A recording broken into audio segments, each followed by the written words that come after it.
Mundial, en la que decidimos usar a Robinho. Um ano de Copa, que é um ano super importante para o povo brasileiro. Depois de muitos anos, a gente volta a ter uma celebridade brasileira para Rexona Man.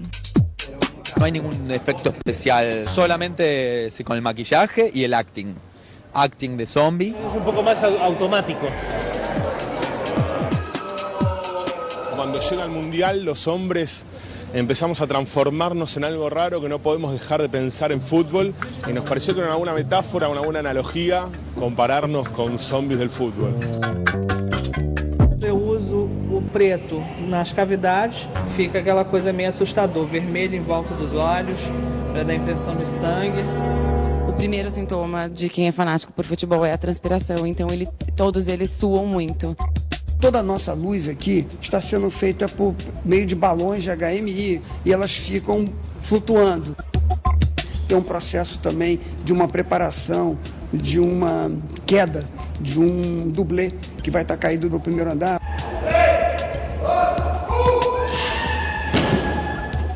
O grande desafio nosso como marca global, que é Rexona, é conseguir em alguns momentos trazer uma proximidade maior para o público brasileiro. Dirigir a Robinho fue la verdad muy gratificante, fue muy lindo porque el tipo tiene una muy buena onda, muy predispuesto para trabajar. A grande sacada é trazer assuntos corriqueiros no dia a dia do homem, mas de uma maneira inusitada e divertida. Ni bien terminó la filmación, lo primero que hicimos fue pedirle una foto a Robinho, así que prácticamente como un zombie.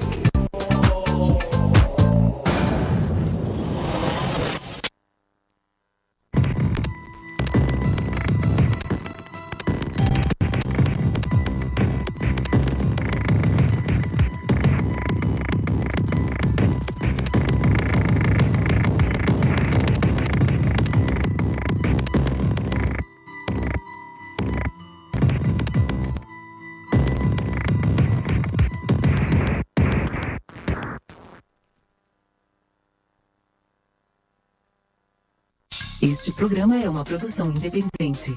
Todo conteúdo veiculado é de inteira responsabilidade de seus produtores e idealizadores.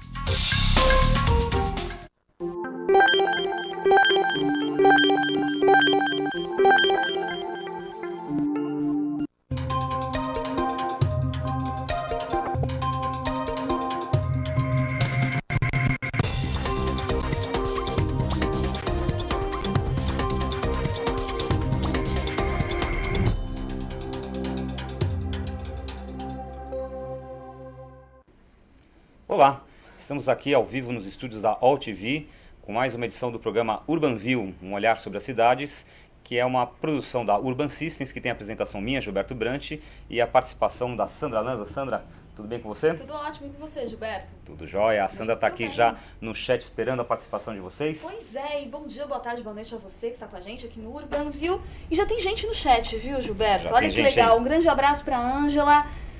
Ma738, Mena Barreto, que já é da casa, Macedo, Josino, Neto Palma, obrigada pela participação de todos vocês, estou a postos aguardando. Ok, participe mesmo que a gente tem mais um assunto interessante, mais uma entrevista especial para vocês. Hoje a gente vai falar um pouquinho sobre mercado imobiliário, né? Esse sonho da casa própria que há algumas décadas atrás parecia ser inatingível para a maioria dos brasileiros, né? E hoje já modificou, a gente teve esse cenário modificado com o crescimento econômico, o aumento, a expansão do crédito, né? O desenvolvimento de programas tais como Minha Casa, Minha Vida, modificaram bastante esse cenário, aí fizeram maravilhas para esse setor em todo o país, principalmente o aquecimento econômico, o bom momento da economia que a gente vê aí o setor imobiliário em franca expansão, inclusive até gerando problemas de falta de mão de obra, falta engenheiro hoje para se tocar as obras, falta material, as empresas aí que se expandiram bastante, expandiram muito, estão tendo problemas, estão encontrando problemas de aumento de custo das obras em função do aumento das matérias-primas, como cimento, enfim, toda material de acabamento, e a própria mão de obra mesmo, que também aumentou muito o custo, porque não tem pedreiro, não tem pessoal para trabalhar para concluir, digamos assim, um número cada vez maior de obras, né? Então, essa facilidade de financiamento, essa expansão do mercado imobiliário no país tem um limite, né? O setor pode estar à beira de uma crise envolvendo oferta, preço e o próprio interesse dos investidores nas grandes incorporadoras. Então, no Urbanview de hoje, a gente vai querer entender um pouquinho melhor como funciona esse setor atualmente. E para isso, a gente escolheu como nosso olhar da semana o seguinte tema: panorama do mercado imobiliário, tendências e oportunidades do setor. A gente quer discutir, entre outras questões, se a gente está vivendo uma bolha imobiliária. Será que vale a pena investir em imóveis ou não? Que tipo de empreendimentos, qual estilo de empreendimentos que vão dominar os próximos lançamentos? E para bater um papo com a gente, para responder essas e outras perguntas, a gente vai conversar hoje com o Robert Heimbach. Robert, olá, como vai? Tudo bem? Olá, tudo bem? Prazer em estar com vocês. Obrigado pela oportunidade de estar com você. Muito obrigado pela tua presença aqui no Urbanview de hoje. O Robert Heimbach, ele é formado em Publicidade e Marketing pela Metodista e tem pós-graduação em Marketing pela Escola Superior de Propaganda e Marketing. Atua há quase 20 anos no mercado imobiliário, com passagens pela Rossi Residencial, pela Tenda Construtora, pela Atlântica Residencial, pela Esfera Empreendimentos Imobiliárias e Ecoesfera. Atualmente ele é diretor da Drive Planejamento e Consultoria Imobiliária. E antes de a gente começar o nosso bate-papo aqui, eu vou convidar você que está aí no seu computador a abrir aí uma aba no seu navegador e acessar o nosso portal www.urbansystems.com.br e participar da nossa enquete da semana. Ali no lado direito do nosso portal, logo abaixo do nosso Twitter, tem lá a pergunta da enquete da semana que hoje está colocando a seguinte questão: vale a pena investir em imóveis? E a gente tem ali 3 possibilidades: sim, vale a pena; não, não vale a pena; ou somente em casos específicos, por exemplo, um tipo de empreendimento diferenciado. E aí você volta lá, dá a sua opinião. No final do programa a gente consulta aqui ao vivo, online, qual é o resultado da enquete e a gente debate aqui com o Robert, comenta com ele qual o resultado dessa enquete. E para começar a nossa entrevista, o nosso bate-papo, como é de praxe, a gente vai chamar o nosso quadro de Olho na Frase, que hoje traz mais uma vez uma frase do Tomás Assunção, que é o presidente da Urban Systems.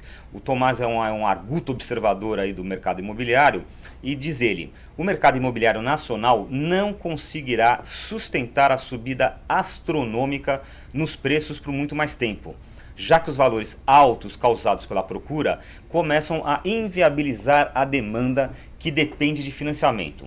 Com a queda na velocidade de venda, as construtoras e incorporadoras contam com menos dinheiro para investir e a taxa interna de retorno cai. Os investidores começaram a se afastar e o estoque de unidades aumenta. Robert, você concorda com essa análise do Tomás?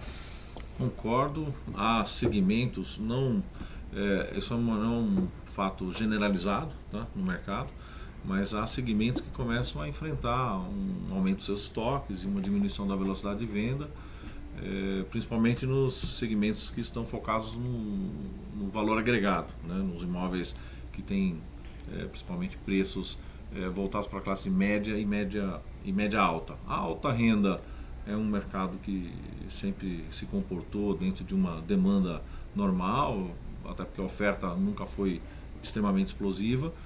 A classe média que sofre mais, mas há segmentos que continuam com estoques baixos, com alta demanda, principalmente na baixa renda. Quando a gente fala de produtos econômicos, Minha Casa Minha Vida, ou produtos até um pouco acima do Minha Casa Minha Vida, que seriam produtos aí até preços de venda de R$500 mil, esses continuam ainda com demanda saudável.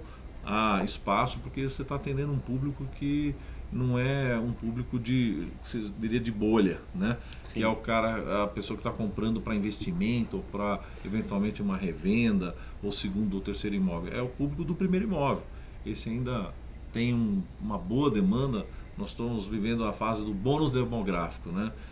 Para quem não conhece o termo, é a entrada de uma parcela muito grande de jovens na economia e que ainda não tem imóvel, que ainda não tem carro, não tem celular, não tem eletrodoméstico, não tem notebook. Essa grande explosão que nós estamos vendo na economia, o que está puxando. É ao contrário da Europa, né? Na Europa, por exemplo, você tem as pessoas são mais velhas, né? Muita gente sendo sustentada, digamos, pela previdência, etc. e tal, e pouca gente entrando no mercado de trabalho. Exatamente. E aqui no Brasil está ao contrário. Isso então leva a uma série de oportunidades no mercado imobiliário por conta dessa oportunidade, que o Brasil não é uma oportunidade momentânea, né? Nós vamos viver isso por 10, 15, 20 anos. Né? Então, o bônus demográfico é algo que vai dar uma sustentabilidade. Como sempre houve na economia, ajustes são necessários. O empresário do mercado imobiliário, apesar de ter mudado bastante, profissionalizado muito, ele ainda tem uma espécie de um efeito manada, né? Alguém lança um produto, o produto tem um sucesso, todo mundo vai e quer repetir aquele sucesso. Então, de repente, a gente percebe que uma região tem o mesmo produto repetido por 10 empresas diferentes, e aí começa que a velocidade de venda não é a mesma e a demanda naquele produto e naquela região fica saturada.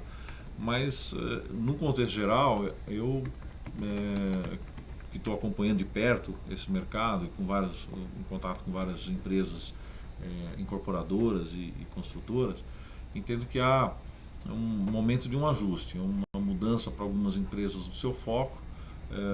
As empresas médias e pequenas têm vantagem nisso, que é mais fácil elas se reposicionarem, até porque não tem estoque de terreno, elas têm certa mobilidade maior para fazer isso.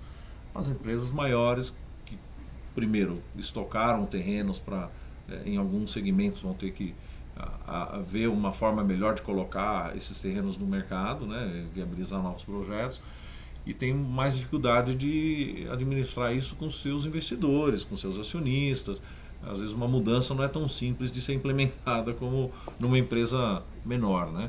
Eu vou dar um exemplo para vocês, um exemplo até que aconteceu comigo recentemente, eu fiquei até assustado. Um amigo meu falou assim: pô, Gilberto, você mora num prédio legal lá, vê se não tem um apartamento para vender no teu prédio, né?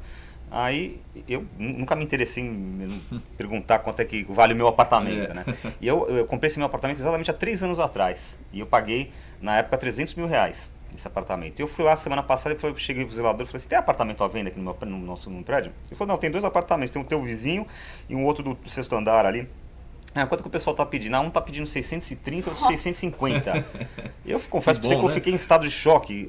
A gente ouve falar dessa valorização de imóvel, mas eu fiquei assustado. Eu falei assim: nossa, mas em 3 anos, quer dizer, o imóvel ele mais do que duplicou de preço. Quer dizer, aí eu fico perguntando a você assim: isso é real? Isso vai diminuir? Vai estabilizar? Vai aumentar? Qual que é a tendência nesse mercado de São Paulo? Tá.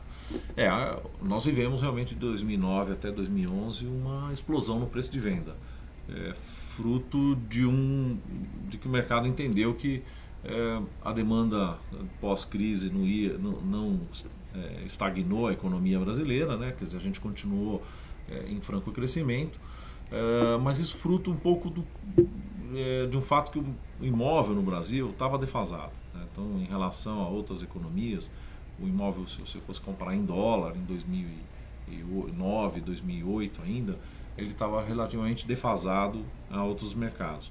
Então houve um ajuste do preço, mas eu entendo assim, hoje nós já chegamos num preço de imóvel dentro de uma realidade de mercado e também dentro de uma realidade da capacidade de compra das pessoas que têm disponibilidade e têm interesse em comprar. Quer dizer, no seu entender, houve um ajuste, mas no seu entender não está super valorizado. Você acha que... ele está num patamar de mercado, ele está dentro de uma realidade do que é o preço, o que não deve ter uma escalada do preço de venda como a gente viveu em 2009 e 2011. Os imóveis não vão dobrar de preço daqui a 2 anos. Não deve seguir o preço não deve seguir uma escalada, digamos, deve ficar nesse patamar. Ele equaliza, tende a ter uma valorização, mas menor, da ordem aí, talvez de 15%, 20% no máximo, mas não deve manter esse ritmo de valorização a 100%. Então quem está pensando em comprar imóvel, pensando nessa valorização que teve 2009, 2010, 2011... Olha, dificilmente vai encontrar isso, talvez num nicho, em algum segmento específico, mas isso não deve se repetir em todos os produtos como aconteceu nos últimos anos. A gente já... Porque hoje a capacidade de renda das pessoas é que é o limitador do preço de venda do imóvel. A gente já não tem mais essa disponibilidade tão grande, e até porque a gente vai atender um jovem, a tendência do mercado é atender mais um público entrante e que tem uma capacidade de renda um pouco menor. Então os investidores andaram já fazendo operações de investimento e estão realizando esse resultado, alguns com uma vantagem muito convidativa, mas isso não tende a se repetir nos próximos anos, né? Há uma tendência de manter o mercado em crescimento, mas não com valorização do preço final de venda tão acentuado. Olha, a gente tem outro exemplo, viu, Gilberto? Bem similar ao que você deu e vem do Mena Barreto. Ele fala o seguinte: mais um exemplo, Gilberto. Há 3 anos comprei um apartamento em Campinas. Um desses 3 dormitórios minúsculos, mas em boa localização para minha filha morar. O prédio estava em finzinho de construção. Entregaram o apartamento em 2 meses e paguei R$170 mil. Hoje o valor desse apartamento chega perto dos R$300 mil. Então não é só em São Paulo, tá? Não, então depoimento do Mena lá em Campinas. Muito bem. E uma coisa que eu também queria perguntar, muita gente fala da escassez de terrenos em São Paulo, né? Diz que em São Paulo nós estamos chegando, digamos, num limite aí, diz que tem muito pouco terreno disponível, então e por isso também o preço do terreno dispara. Mas a gente vê também que as construtoras também estão aí, digamos aí, descobrindo e forjando novas áreas, né? Por exemplo, aquela área agora ali da Marquês de São Vicente, ali na Barra Funda, ali você vê que está dando uma certa revitalização. Quer dizer, as construtoras também elas vão se reinventando e reinventando a cidade também, né? Isso é um fruto do próprio momento que a gente está vivendo, né? Quer dizer, realmente o imóvel, o terreno para incorporação, ele está bem escasso no mercado, é muito difícil repor terreno, principalmente nos bairros tradicionais, onde as pessoas gostariam de morar, né? Você pegar os bairros de Moema, Jardins, cada vez mais você tem dificuldade em repor esse terreno. Agora, a cidade e o empresário é criativo, né? Então ele vai reinventar a cidade, São Paulo está vivendo uma fase boa, porque ela tem uma expansão do sistema de transporte, novas linhas de metrô, você tem hoje oportunidades de criar novos núcleos habitacionais e até de escritórios e que vão manter o mercado crescendo. A tendência de aumento de preço acontece porque também o preço do terreno sobe muito, né? Acima do que seria inflação. Mas o empresário tem que ser criativo, achar outras formas de reduzir custo na construção, empregando novas técnicas, materiais que tenham custos mais baixos, para conseguir se manter competitivo. Então, dentro do que você colocou, nós vamos viver bairros acontecendo. A região que você comentou da Barra Funda é uma região que deve passar por uma expansão grande. Você tem outras regiões aí também. Eu também passei naquela região do Ciagesp também, em volta. Eu fiquei admirado ali em Vila Leopoldina, com muitos prédios residenciais sendo lançados ali também. E inclusive comerciais. A Vila Leopoldina é um bairro que tem tudo para virar uma nova Berrini. A questão mais hoje está ligada ao Ciagesp, teria que passar por um deslocamento desse equipamento público para fora da cidade, que já tem estudos para isso. Mas a partir desse momento a Vila Leopoldina passaria então a ser um bairro que teria uma capacidade muito grande de receber escritórios e prédios comerciais. Hoje ela tem um crescimento acentuado no residencial, né? Ela é um bairro muito procurado, inclusive, né? Pela localização estratégica que ele tem, né? E a gente vai ver isso não só em São Paulo, né? Como ele falou em Campinas, a pessoa que mandou uma mensagem, isso está acontecendo no Brasil inteiro, né? A gente está vendo as cidades ganhando uma nova modelagem, né? Abrindo áreas de expansão, né? Você tem isso acontecendo em Ribeirão Preto, que tem uma expansão muito acentuada, a região de Campinas passando por isso, cidades aí em torno de Sorocaba também estão passando por um momento positivo, São José dos Campos também se crescendo aí para um novo lado aí, que ela tem uma limitação para crescer para o lado do centro, né? Ela deve crescer para o outro lado. Então isso está acontecendo. Santos, né? Tem um caso emblemático. Aliás, aí eu queria aproveitar que você está citando aí, a gente está falando de Ribeirão Preto, de Campinas, Sorocaba, Santos, e eu participei como publicitário, né, atendendo a empresas do setor vamos chamar assim, da tentativa, né, de as empresas, justamente essa questão da escassez de terreno e do crescimento da economia como um todo. Muitas empresas incorporadoras, construtoras, começaram a abrir o olho para o mercado fora de São Paulo, né? Então vamos fazer lançamento em Sorocaba, vamos fazer lançamento em Campinas, vamos fazer lançamento em Ribeirão, em Santos, etc. E muitas delas não se deram bem, né? Acabaram voltando para São Paulo. Eu queria que você falasse um pouquinho dessa experiência, não sei qual a experiência que você teve na tua vida profissional também, de sair de São Paulo e ir para outras cidades. Eu queria que você comentasse um pouco por que essas empresas não conseguiram ter sucesso, repetir sua fórmula de sucesso aqui da capital, da grande São Paulo, nessas cidades menores. Atuar fora de São Paulo é bastante diferente do que atuar aqui, porque aqui você consegue criar uma repetibilidade dentro de uma região específica, né? Então você consegue, tem empresas em São Paulo que são tão focadas que atuam num bairro, às vezes chegam a atuar num pedaço de um bairro a vida inteira, né? Construindo só naquela região. Quando você vai para fora, primeiro, investimento em pesquisa e conhecimento é fundamental, porque são cidades que têm hábitos de consumo às vezes diferentes do que a gente está acostumado aqui, e ajustar o modelo da empresa para a realidade da cidade é importantíssimo. Acho que muitas empresas tiveram dificuldade de se posicionar fora por não fazer esse exercício, e também a repetibilidade dos projetos talvez não aconteça na mesma cidade. Você vai conseguir repetir aquele projeto em novas cidades. Esse talvez seja um dos pontos que é importante, porque são cidades que têm uma demanda reprimida, mas ela é limitada a 2, 3, 4 projetos, e não a uma quantidade de empreendimentos como São Paulo, por exemplo, consegue absorver no mesmo bairro repetidamente por anos seguidos, né? Isso aconteceu. Sorocaba é uma cidade emblemática, né? Muitas empresas foram para lá, tiveram dificuldade. Lá é um hábito de consumo. O morador de Sorocaba, ele não está acostumado a comprar na planta.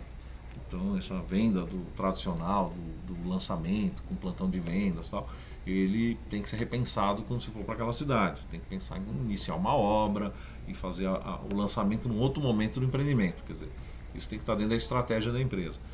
Mas o interior passa a ser uma oportunidade interessante, porque ele ainda foi bem menos explorado do que a capital.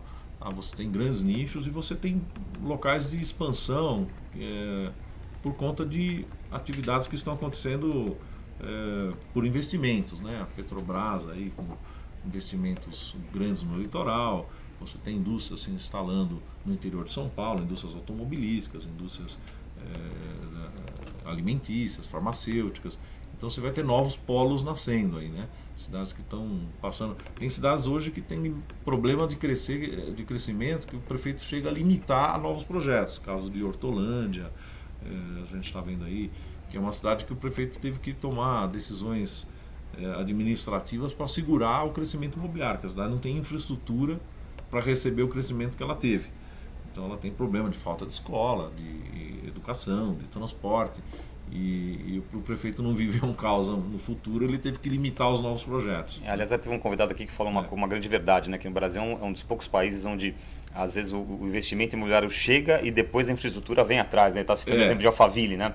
Que é onde chegou primeiro o investimento imobiliário, depois se corre para fazer a infraestrutura necessária de energia, de água, de estrada, de ponte. O Brasil tem uma carência muito grande, talvez, inclusive, sejam muitos do mercado comentam que vai ser uma das fontes de investimento de longo prazo no Brasil nos próximos anos bastante procurada. A gente viu aí leilão de aeroporto, o aeroporto de Cumbica ser leiloado com ágio muito superior ao que se esperava. Por quê? Porque as empresas de fora estão enxergando um crescimento de longo prazo, e justamente aonde? Na infraestrutura. E atrás disso o mercado imobiliário vai encontrar oportunidades. Quer dizer, eu acho que o Brasil passa agora a fazer parte de um rol de investimentos de longo prazo. Empresas que vêm para investir aqui não pensando numa comercialização imediata, fazer um empreendimento dentro de 2, 3 anos ou 5 anos no máximo está saindo. São empresas que estão buscando negócios de longo prazo. Empresas que querem construir prédios para ter no seu portfólio como imóveis de renda, né? Isso, os fundos de fora já começam a buscar no Brasil esse tipo de negócio. E não só no mercado imobiliário residencial ou comercial, mas em infraestrutura, na área de saneamento, na área de coleta de lixo, na área de saúde. Quer dizer, nós vamos viver nos próximos anos um novo desenho do mercado imobiliário. Isso está acontecendo, não ainda de uma forma intensa, mas a tendência é disso ganhar corpo e aumentar cada dia mais. Muito bem. Nós estamos entrevistando no Urban View de hoje o Robert Heimbach, diretor da Drive Planejamento e Consultoria Imobiliária, no tema Panorama no Mercado Imobiliário, Tendências e Oportunidades do Setor. Sandra, nós temos a participação dos internautas? Temos sim. A gente está falando desse crescimento do mercado imobiliário e o Mena fala o seguinte, uma questão bem interessante. Os financiamentos têm contribuído para essa valorização dos imóveis, facilita a demanda. E não se corre aqui o risco de 2008, como nos Estados Unidos, com excesso e facilidade de financiamento? Ou seja, se o Brasil corre o risco de entrar numa bolha imobiliária, Exatamente. não? O financiamento, que passou até 30 anos no Brasil, ele de fato promoveu o aumento do preço do imóvel. A facilidade de compra e financiamento a longo prazo, a gente brinca às vezes que o Brasil é o país da prestação, né? Quer dizer, a gente compra a prestação, não compra a preço final, né? Isso é muito comum. Então, com o alongamento dos prazos de financiamento, boa parte desse aumento que a gente viveu 2009 até 2011 do preço de venda está ligado a isso. Agora, a partir do momento que a gente encontrou um ponto de equilíbrio, a tendência é de não haver mais um incremento no preço por conta da facilidade de financiamento. O imóvel já está atingindo esse patamar, esse limite.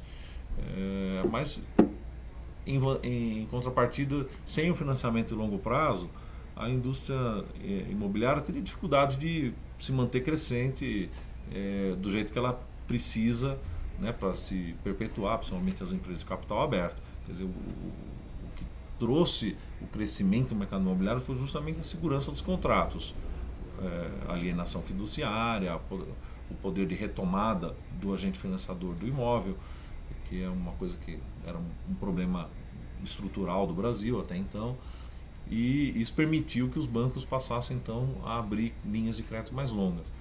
Eu acho que isso de forma nenhuma é um mal para a nossa economia, é o contrário, nós vamos passar a ter uma economia que passa a pensar mais longo prazo, e que a gente é um pouco imediatista, né? Que as coisas têm que ser tudo meio que para curto prazo, a gente busca um crescimento sempre imediato, né? E a gente vai passar a entender a coisa como uma oportunidade de mais médio e longo prazo. Robert, mesma coisa, você mesmo falou que um dos grandes nichos aí do mercado para o crescimento das construtoras, das incorporadoras, é o mercado chamado de baixa renda, né? Existe uma demanda muito grande aí de unidades residenciais para o mercado de baixa renda. Mas o que a gente vê aí é que as grandes construtoras, as grandes incorporadoras ainda preferem se fixar na classe média alta e até no mercado de alta renda. E a gente viu agora o exemplo da Gafisa aí, né, que incorporou aquela construtora Tenda. A Tenda, que você inclusive teve uma passagem pela Tenda, né? E o próprio pessoal da Gafisa falou, acho que um dos sócios, diretores, falou assim, não, eles se arrependem de ter incorporado, porque é um negócio complicado, que construir para baixa renda é complicado. Então a gente não vê tanta movimentação nesse setor. Queria que você desse uma radiografia, olhar para essa questão aí. O mercado de baixa renda, ele é um mercado que ele aceita poucos desvios, né? Então, o nível de atenção que o empreendedor tem que ter para se manter nesse mercado é muito alto, né? Você vê o caso da Gafisa com a Tenda, é um caso bastante emblemático. A Gafisa é uma empresa grande, tradicional, mas ela tem um staff, ela tem uma estrutura, ela tem um custo para se manter. A Tenda viveu no mercado por 25 anos e foi uma empresa lucrativa enquanto ela tinha uma administração familiar, com uma estrutura bem enxuta. A partir do momento que ela foi incorporada com uma empresa grande, que tem um nível de custos mais altos, ela passou a ter dificuldade de se viabilizar, porque é um negócio que ele tem margens muito mais justas, muito mais apertadas. Motivo aí talvez que as grandes empresas procuram ficar num segmento de média e alta renda, onde você tem mais facilidade de aceitar um desvio do custo, né? Agora, você tem empresas que se dão muito bem nesse mercado. A MRV é uma empresa de capital aberto, que tem um posicionamento no mercado de ações muito bom e ela consegue ser lucrativa. Ela encontrou uma receita de ser grande num mercado de custo e margem baixa, né? É questão de encontrar a equação correta, né? A administração de custo é um foco da empresa, talvez não seja nem tanto. Agora, alguém produto, já me falou também, né, que falta tecnologia no Brasil de construção. Ou seja, mais, por exemplo, o mercado de baixa renda, digamos assim, ele seria um mercado onde a tecnologia construtiva seria mais bem-vinda, ou seja, mais maquinário e menos gente. Com certeza. A baixa renda, ela ganha na escala, né? Não é em agregar valor ao produto. Então, para ganhar em escala, você precisa melhorar o teu processo construtivo, diminuir prazo, diminuir o custo como um todo no empenho de materiais, quer dizer, o desperdício desse material é importantíssimo, a redução. E aí a tecnologia é fundamental, né? Você construir com sistemas de formas, construir com sistemas mecanizados, quer dizer, a diminuição do tempo é fundamental no processo, né? A escala vai se dar com projetos de um porte maior. Isso é uma dificuldade por um lado, porque você licenciar um empreendimento de grande porte tem uma complexidade que você tem que olhar a longo prazo, né? Fazer um projeto de 200, 300 unidades, você licencia ele em até um ano. Quando você pensa no empreendimento de 2, 3 mil unidades, você vai levar 3, 4 anos para licenciar esse projeto. As empresas têm que passar a investir em projetos de médio e longo prazo de licenciamento, e que talvez a execução não é nem tão rápida. A execução passa mais dentro de um planejamento. Por isso que você movimentar uma empresa grande para esse segmento é mais complicado. Uma empresa pequena, ela vai com projetos menores e ela consegue rapidamente se posicionar. As empresas grandes têm essa dificuldade de fazer uma mudança estratégica, porque ela teria que produzir vários pequenos empreendimentos, e isso demanda muito investimento em pessoas e às vezes a margem não é tão interessante. Vamos aproveitar que você falou nessa questão de licenciamento, né? E quem já lidou com esse setor de construção, de incorporação, de lançamento imobiliário, sabe que o inimigo número 1 do incorporador são as questões legais e aí quando a gente fala de questões legais, a gente tem tanto a questão ambiental como a questão da incorporação, enfim, toda a legislação, prefeitura, essa coisa, né? Quem tá acompanhando a mídia aí tá vendo esse caso agora da W Torre aí, que é uma construtora que está construindo aquele shopping de luxo ali na Juscelino Kubitschek, que agora ele se irritou lá, o senhor Walter Torre, chamou toda a imprensa lá para dizer que ele não consegue abrir o shopping lá. Acho que foi o Ministério Público colocou uma ação impedindo ele de inaugurar o shopping na data que ele tinha se comprometido com os investidores, porque ele não fez as obras de contrapartida viária. Só que ele fala que ele não foi ele já fez tudo que ele podia, só que ele não consegue fazer as obras porque a própria prefeitura não dá licença ambiental para fazer a obra que ele tem que fazer. Então quer dizer que ele não consegue fazer a obra que a prefeitura exige porque a própria prefeitura não dá autorização para ele. Então são essas questões legais que são complexas, que sempre envolvem. Então você tem aí Ministério Público, você tem Secretaria do Meio Ambiente, como é que você vê? O que você comenta a respeito desse caso aí e esse inimigo do incorporador aí que é a questão legal? Isso vamos dizer, dentro do negócio imobiliário, talvez é a parte mais complexa, né? Você tem dois momentos, né? Fazer o empreendimento sair do papel e virar uma verdade, né? E depois a construção, né? O mercado imobiliário, ele hoje está vivendo um problema na construção. Tá? O primeiro momento hoje talvez seja uma falta de mão de obra, no começo da matéria você falou.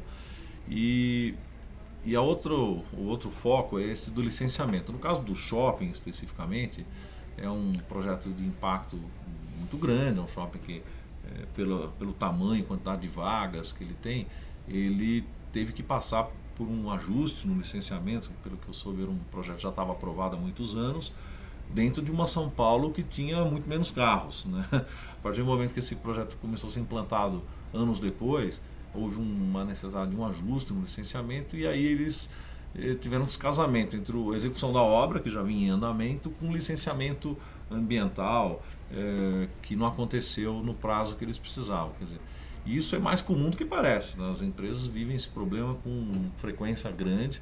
Isso, para uma empresa pequena, pode ser extremamente nocivo, né? Quer dizer, pode inviabilizar o negócio daquela empresa, porque você vai ficar 2 anos com um shopping construído sem poder abrir as portas, pode ser a ruína de um empresário. Mas eu acredito que Aí tem que entrar o bom senso. Acho que o Ministério Público tem um papel importantíssimo, cada dia mais no processo. Quer dizer, os órgãos ambientais, os órgãos de licenciamento público, hoje passam a ser monitorados mais de perto pelo Ministério Público, assim como os empresários, e vai prevalecer o bom senso. Acho que nós precisamos regulamentar um setor que cresce muito rápido, que se não tiver regulamentação ele pode produzir problemas para a comunidade onde ele vai agir. Por outro lado, a gente também não pode segurar a economia e o crescimento, né? Então, é um ponto de gargalo que tem que ser olhado com bastante atenção. As empresas que não estiverem atentas a isso, não estiverem acompanhando muito de perto a parte de licenciamento, vão ter sempre problema. E para isso há profissionais no mercado, há empresas especializadas que podem assessorar. O próprio Secov tem um papel bastante ativo, ele tem grupos que atuam junto aos empresários, junto ao poder público, para poder encontrar o bom senso que é importante para que a gente continue mantendo o mercado aquecido. Pois é, sobre bom senso, Mena Barreto faz uma questão interessante também aqui. Apesar das CPIs envolvendo as grandes construtoras, como por exemplo a da construtora Delta ligada ao Cachoeira, que tem obras de altíssimo vulto no Rio de Janeiro em infraestrutura, isso pode atrapalhar a vinda dos investidores estrangeiros aqui no Brasil? Olha, a imagem, o investidor de fora, ele tem dificuldade de desvincular a imagem do que é uma empresa que atua num segmento totalmente privado, às vezes de uma empresa que está num segmento público. Isso se mistura um pouco da forma que a notícia chega para aquele investidor lá fora, né? Hoje, cada vez mais, o Brasil passa a ser um pouco mais bem entendido pelos investidores de fora, que num primeiro momento tinha um pouco de dificuldade de entender o que era o Brasil. Já se produziu muita informação, mas de fato esse tipo de associação de empresas que estão no setor de obras públicas, né, que tragam uma identidade de que há um problema generalizado de corrupção, que envolva outros setores, isso de fato acontece. Mas eu acho que o investidor hoje ele está bem informado, ele procura se informar cada vez mais. Então aí a imprensa, isso para ajudar a esclarecer, quer dizer, programas aí como a gente está fazendo aqui, que são justamente o papel de desmistificar isso. Acho que e que não o é setor um problema público, generalizado. não é um problema generalizado, pelo contrário. Acho que cada dia mais as prefeituras e os órgãos licenciadores se tornam mais abertos à informação, quer dizer, o papel do Ministério Público cada vez mais ativo. Quer dizer, acho que a tendência é de um mercado muito mais profissional. As empresas de capital aberto têm um papel importante nesse processo, quer dizer, a transparência do que elas fazem e do que elas trazem para o mercado. Isso acaba espalhando para todas as empresas que atuam no segmento, né? Muito bem, nós vamos fazer agora um rápido intervalo para os nossos comerciais e a gente volta já com o nosso programa Urban View, com a nossa entrevista aqui, ok?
Eu quero muito agradecer a todos aqueles da equipe da UOL TV por esta oportunidade de interagir com os internautas. Parabéns a vocês todos da UOL TV. Eu quero dizer que eu estive aqui na UOL TV, eu já tinha ouvido falar muito, mas eu vim constatar que realmente é uma tecnologia moderníssima, emocionante até. E esse contato direto com o telespectador eu acho uma coisa sensacional. Você sabe o que o telespectador está achando, o que ele está falando, o que ele quer saber. E sempre a pergunta que vem de telespectador é uma coisa sempre inusitada. A gente nunca imagina o que ele vai perguntar. Eu acho isso uma coisa maravilhosa. Essa integração do apresentador com o público, eu acho isso divino. Essa UOL TV vai para cima, vai para frente, vai ser um grande sucesso. Aliás, já está sendo um grande sucesso, porque eu ouço falar muito. E quando o povo está falando, é sinal que o povo está gostando.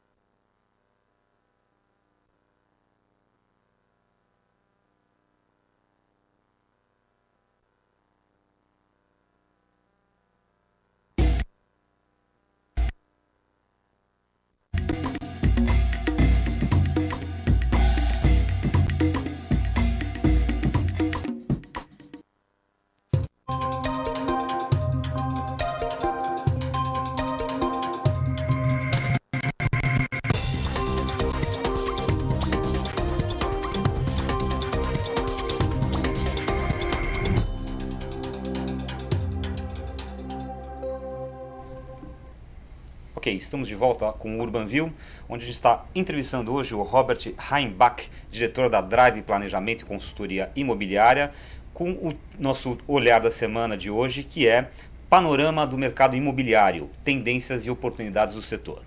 Robert, a gente está conversando aqui sobre vários assuntos e eu queria falar agora um pouquinho de investimento, essa coisa toda. A primeira pergunta que a gente quer fazer é o seguinte: hoje, quem quer sair do aluguel, quer comprar sua casa própria, o momento é bom ou você acha que deve esperar um pouco mais? O que você recomendaria para quem está querendo parar de pagar aluguel e comprar casa própria? É um bom momento para você comprar o seu apartamento, sua casa, ou não?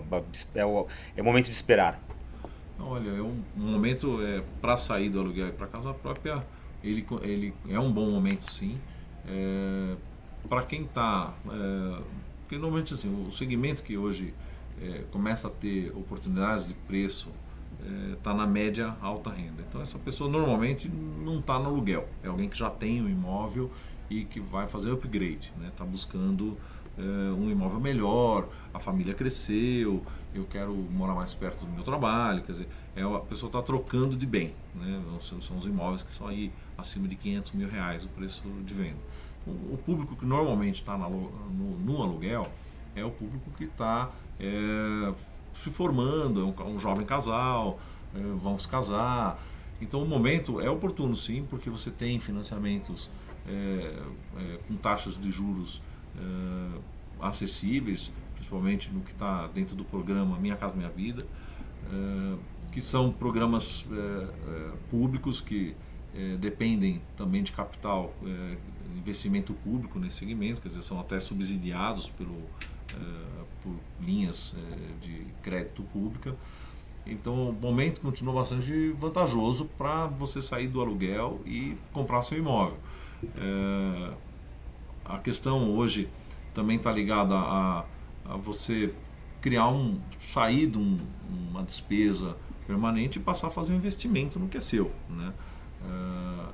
Porque você tem, além da questão de criar o seu patrimônio, a valorização daquele bem, né? Quer dizer, nós continuamos num mercado que não vai ter taxas de valorização tão altas, mas que deve continuar tendo um aumento do seu valor e que deve ser no mínimo do valor da inflação, um pouquinho mais. Então, quem postergar a entrada no imóvel tem que ter em mente que futuramente isso tenderá a ser cada vez mais caro, quer dizer, vai comprometer um pouco mais da sua renda futuramente. Então, acredito que seja um bom momento, sim, de comprar seu imóvel. Há muitas oportunidades, quer dizer, que isso a questão da pessoa encontrar o que é o melhor para ela também, né? Questão de localização. E em termos de investimento, por exemplo, a pessoa que, vamos imaginar que a pessoa tem um dinheiro, sei lá, tá lá numa renda fixa, a pessoa acha que tá rendendo pouco, mas também não quer ir para ação, tem medo. A pessoa que de repente quer investir em imóveis. É uma boa investir em imóveis? Olha, tem muita gente fazendo isso ainda, né? Nós vivemos isso depois de 2008, quando a gente o mundo passou por uma crise. Muitos migraram da bolsa para o imóvel.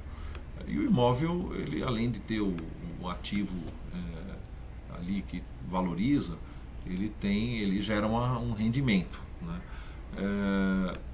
Questão de procurar o imóvel certo para investir, né? Há oportunidades, a gente está vendo uma nova conformação da cidade, com linhas de metrô, com investimento em estádios em algumas cidades, quer dizer, e aí você tem as oportunidades para renda, para o imóvel ele ganhar tanto no valor da locação em si, quer dizer, o valor de aluguel não deve cair significativamente nos próximos tempos, pelo contrário, deve se manter e até subir para algumas regiões, e você tem a valorização do próprio ativo, né? Você compra o bem e ele se valoriza. Então ele é um bom investimento sim para pessoas que procuram uma renda. É importante se apoiar com profissionais que te orientem a investir em imóveis que vão te trazer esse retorno. Porque você... Pois é, assim, que tipo de imóvel hoje... A liquidez é baixa. Né? Que tipo de imóvel e que região de São Paulo mereceria um investimento hoje? Por exemplo, 2 quartos no centro, sala pequena de escritório na Zona Sul, o que você acha que é interessante? Você citou uma região que é uma região interessante, o centro da cidade. O centro da cidade é uma região que passa por transformações, quer dizer, há todo um movimento de investimento em moradia no centro, quer dizer, há facilidades, tanto o poder público, ele criou uma série de facilidades que o empreendedor invista na região central, por conta da infraestrutura instalada, e há uma mudança de hábito, quer dizer, o centro estava em desuso, quer dizer, o centro sempre teve essa imagem degradada, mas é uma região que tende a ter sempre uma demanda forte na locação. E as regiões que estão próximas às linhas de metrô, que são regiões bastante interessantes, e, por exemplo, regiões hoje na região leste, que você está ali em volta do estádio, são regiões que tendem a ter uma valorização do imóvel e mesmo uma procura maior por locação.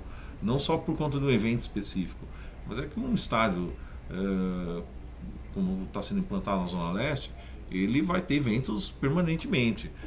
Você vai ter a utilização futura daquele espaço. E em volta está sendo também feito um investimento grande, com instalação de ETEC, instalação de hospital, instalação de uma série de equipamentos públicos que vão manter uma demanda naquela região bastante aquecida.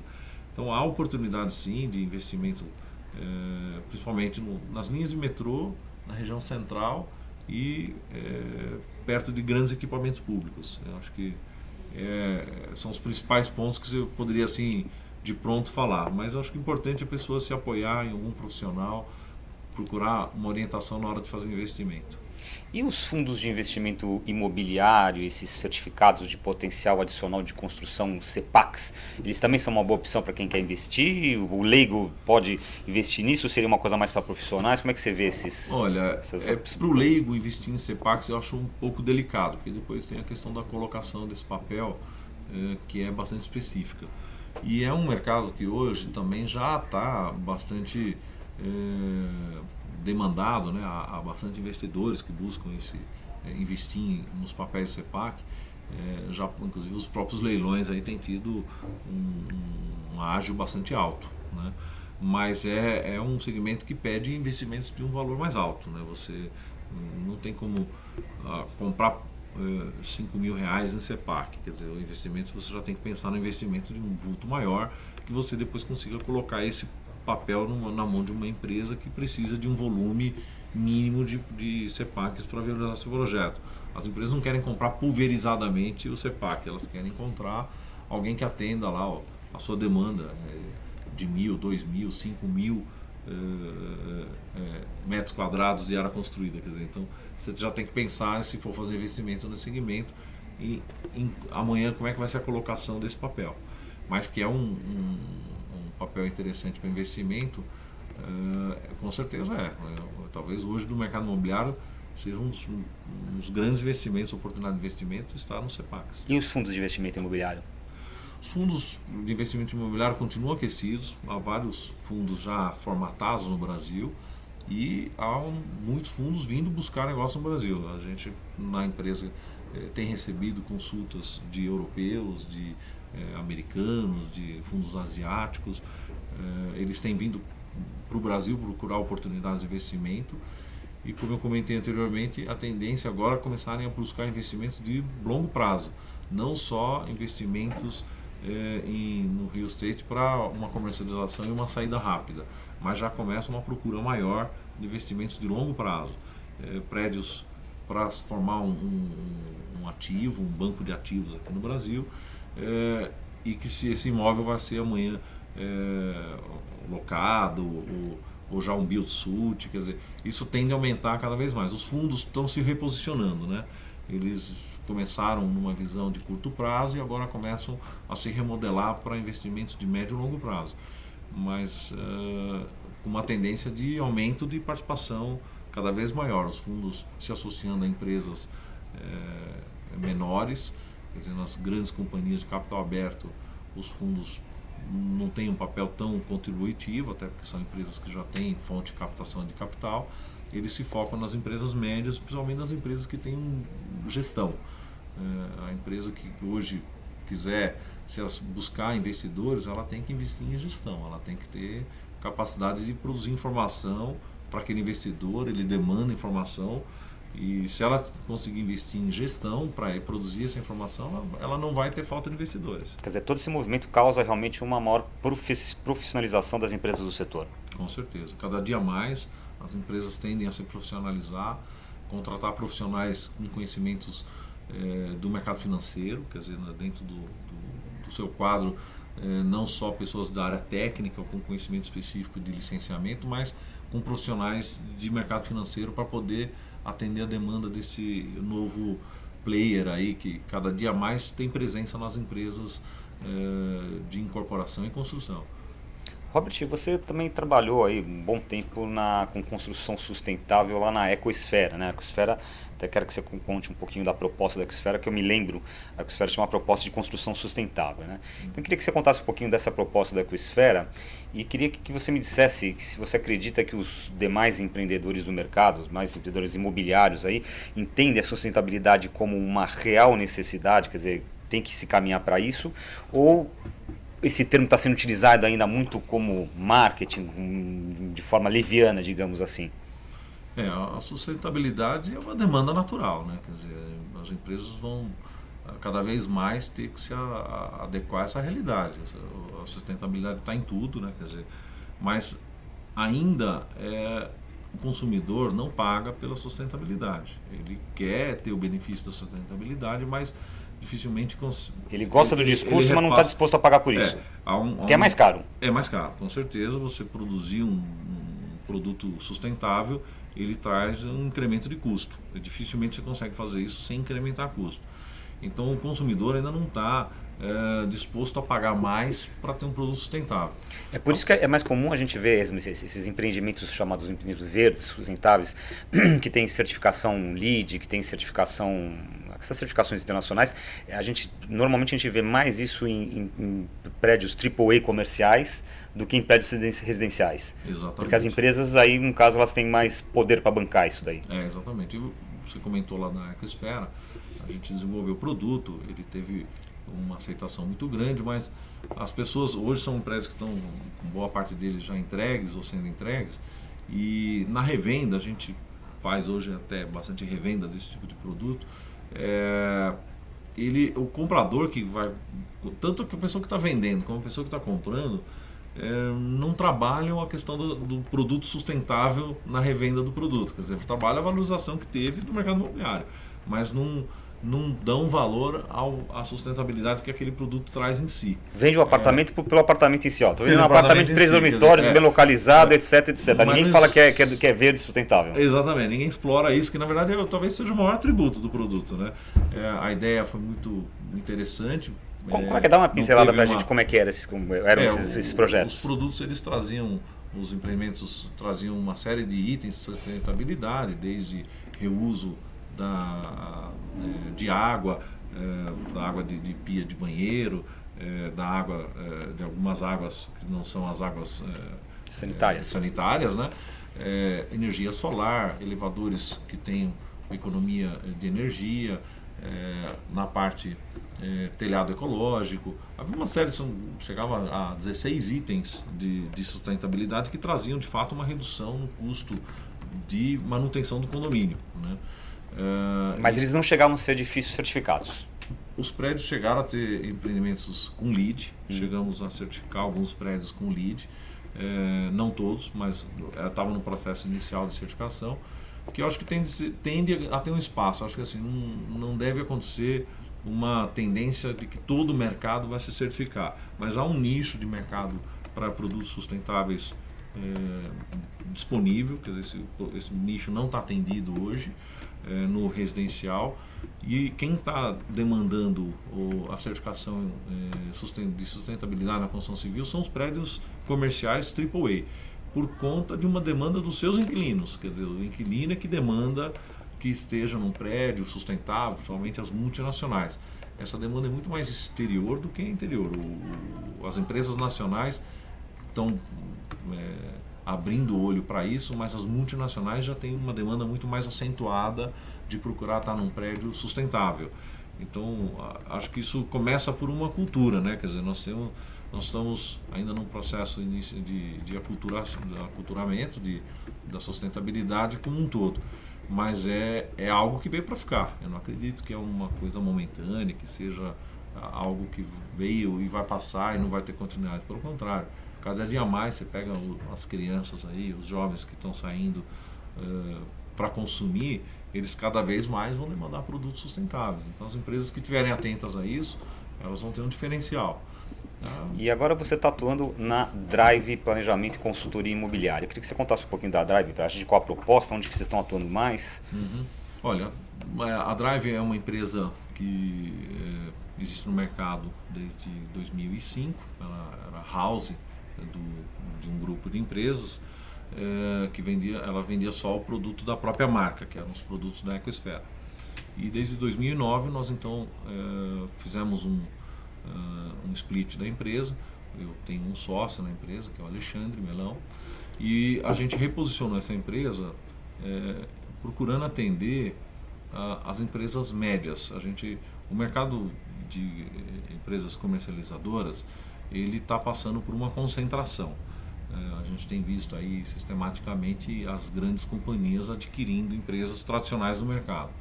Então a consolidação nesse segmento é muito mais frequente do que das incorporadoras. Que é o caso, vamos supor, da Lopes e da Biara, que são as grandes comercializadoras que foram comprando Brokers, né? Brasil Brokers. Lopes e Brasil Brokers, que hoje, se você pegar aí grandes empresas do mercado, estão sendo consolidadas. Maber, Itaplan, e assim vai, a Frema, a Delforte Price, todas elas foram se consolidando dentro desses dois grupos.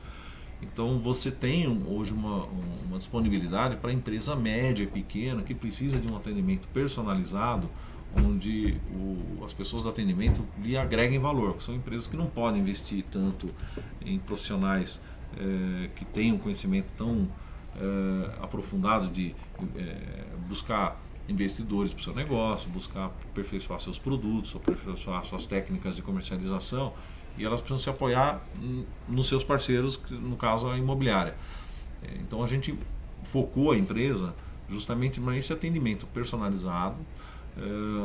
Também buscamos uma segmentação de mercado atendendo a classe econômica e popular, e felizmente temos tido bastante sucesso. A gente tem conseguido atrair clientes fazendo basicamente duas coisas: o atendimento personalizado e procurando orientar esse cliente a buscar novos negócios.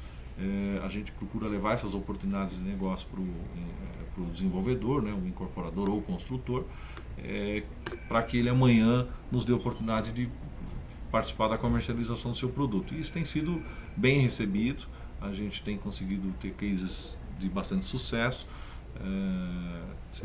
Quem tiver interesse, depois visitar o site é www.driveimóveis.com.br. Drive Imóveis. Isso, Drive Imóveis no plural.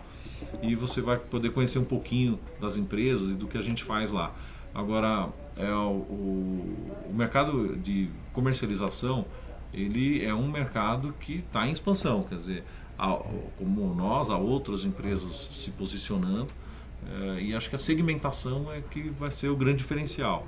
Quer dizer, um mercado grande, que está o mercado de incorporação está em expansão, quer dizer, você tem as empresas de capital aberto, que tenderão a continuar crescendo, talvez não no ritmo que elas cresciam até então, mas você tem muito entrante. Tem muita empresa nova entrando no segmento, gente que está migrando da área financeira, empresas que estão migrando da indústria, industriais que estão migrando para fazer investimentos na área imobiliária, os fundos de investimento nacionais e estrangeiros procurando oportunidade de negócio no Brasil e mesmo empresas internacionais de capital fechado. A gente tem tido bastante procura aqui de investidores, pessoas físicas, estrangeiras buscando negócio no Brasil. Então tem um mercado em expansão e a gente está, felizmente, vivendo um momento bastante positivo na empresa. Muito bem. E o nosso UrbanView de hoje está se aproximando do seu final. Então eu estou aqui abrindo online aqui no nosso portal www.urbansystems.com.br o resultado da nossa enquete do programa de hoje, que nós perguntamos se vale a pena investir em imóveis. E nós temos aqui sim, 25% das pessoas responderam que sim, vale a pena investir em imóveis. 0% responderam que não. Então ninguém respondeu que não vale a pena investir em imóveis.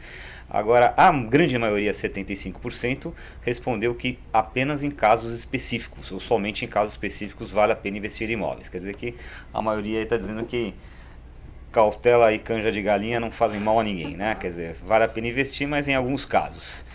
O que você concorda aí? Concordo, acho que a pessoa tem que procurar cada vez mais uma orientação para fazer esse investimento, porque o mercado imobiliário ele já não é mais um oásis onde você vai ter valorização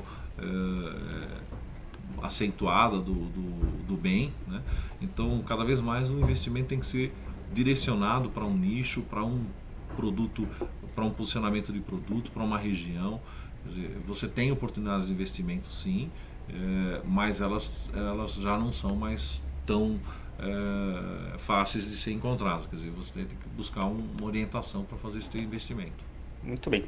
A gente conversou no UrbanView de hoje com Robert Heimbach, diretor da Drive Planejamento e Consultoria Imobiliária.